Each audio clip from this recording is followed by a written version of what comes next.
If you wish to live your life to its fullest potential and do something meaningful and impactful in the world, do ensure that you don't allow your mind to harbor hatred towards anyone. These thoughts of bitterness, they devastate our body and poison our mind. We do in this journey come across difficulties, challenges and disappointments. They are to be faced in a proactive manner. If you can solve them, do so. If you cannot, then tolerate them. But instead of that, when we become bitter about circumstances and people who have hurt us, that hatred is like poison to our body and mind. Such an example was illustrated by Dr. Brian Weiss. He is a psychotherapist and hypnotherapist in America who got his professional training in Cornell University. He specializes in past life regression and has written the best-selling Many Lives, Many Masters. Being born in the Jewish tradition, initially Dr. Weiss did not believe in the rebirth of the soul. But he was once counseling a young lady called Catherine, and using hypnotherapy, he regressed her to her childhood to understand if there was any childhood trauma that was affecting her present behavior.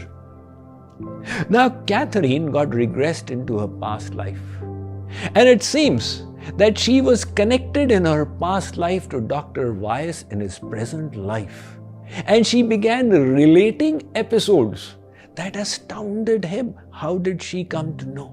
He then did past life regressions on thousands, and based on his experience, he wrote many books. In fact, he can be accorded the credit for popularizing the concept of reincarnation of the soul from lifetime to lifetime in the Western world. One case study of his really caught my attention. A patient whom he had regressed in his past life was a Christian, and he hated the Muslims. Consequently, in his next life, he was born in the Muslim faith. And then he hated the Jews. And in his next life, he became a Jew. Now, this is so interesting. The conclusion is that if you wish to be born in a particular religious group, the easiest way is to start hating them. God says, you are not supposed to hate. And if you fill your heart with that bitterness, I will make arrangements to ensure that you rise above it. So, we need to stay away from this vicious trap of hatred. There was once a snake that entered a home improvement store after working hours when it had been shut down. In the dark, while the snake was moving around, it got clipped by a saw. That filled the snake with venom, bitterness, and it bit the saw, only to find its own mouth getting cut. And that increased the hatred within the snake towards the saw.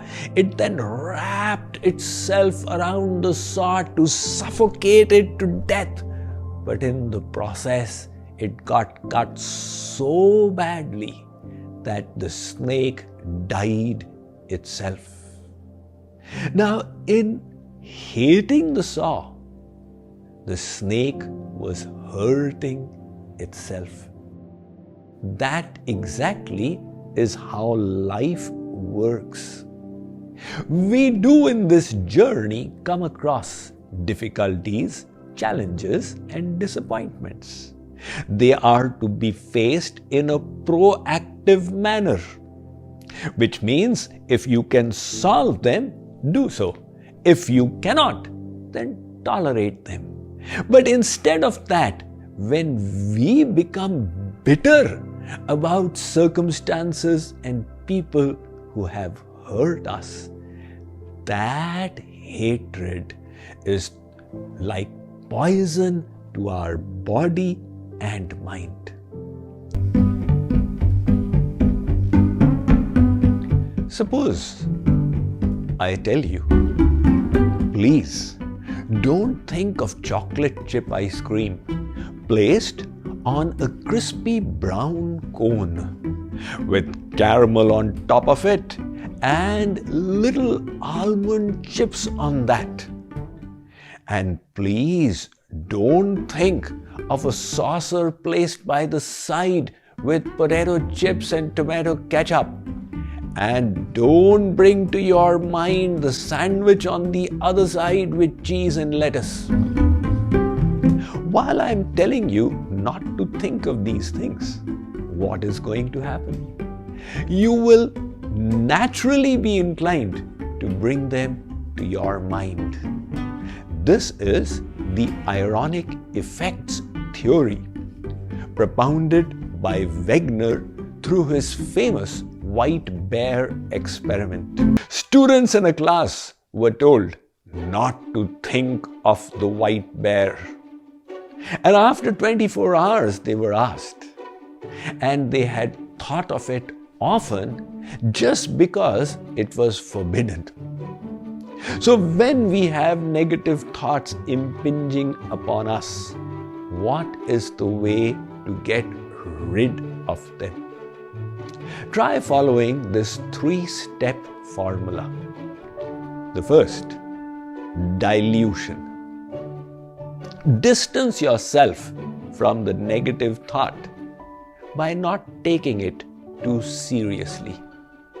Just as if you are walking in the wild and you are accosted by an assailant, you have two options, either to stand up and fight or to run.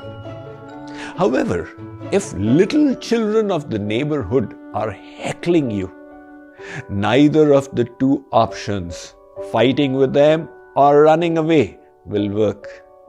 The third option is ignore them. When they realize they cannot disturb your peace, they will just give up. Likewise, when negative thoughts trouble you, rather than bringing your attention to bear, oh my God, why did this thought come to my mind? Just watch it and say, my mind is playing mischief. Never mind. I will not accept this thought. This is the first step, distancing ourselves from the negative thought. And then the second step is substitution. Replace it with a positive thought. If you were troubled with thoughts of anger towards your neighbor, now don't get angry is not very helpful. Observe the angry thought within you and replace it with a loving one. Not necessarily towards the neighbor, towards anyone. So the mind will not remain empty. As we all know, the empty mind is a devil's workshop. Rather than thought suppression, think of thought substitution. And once that is done, then take the third step. What is that? Sublimation. Now focus on enhancing and strengthening that positive sentiment of love or gratitude or affection or whatever you had cultivated. Or you can consecrate your thoughts to the divine. An experiment was conducted in the corporate world where employees were divided into two groups, and each group was given the task of discussing how a certain fixed company bonus was to be divided amongst all the employees. Unknown to them, in the first group, there was a plant, a person who was given the task of repeatedly injecting negative inputs.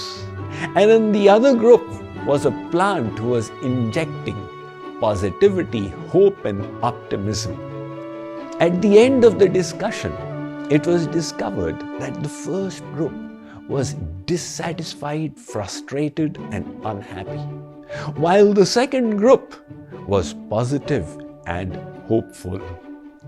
So, negativity is infectious. Likewise, positivity is also infectious. That is why the Ramayana talks about the importance of Satsang, associating with holy personalities. Binu Satsanga Vivek n hoi, Ram Kripa Binu Sulabh n soi. If you participate in Satsang, holy congregations, it will greatly assist in making your own mind positive, sacred, and holy.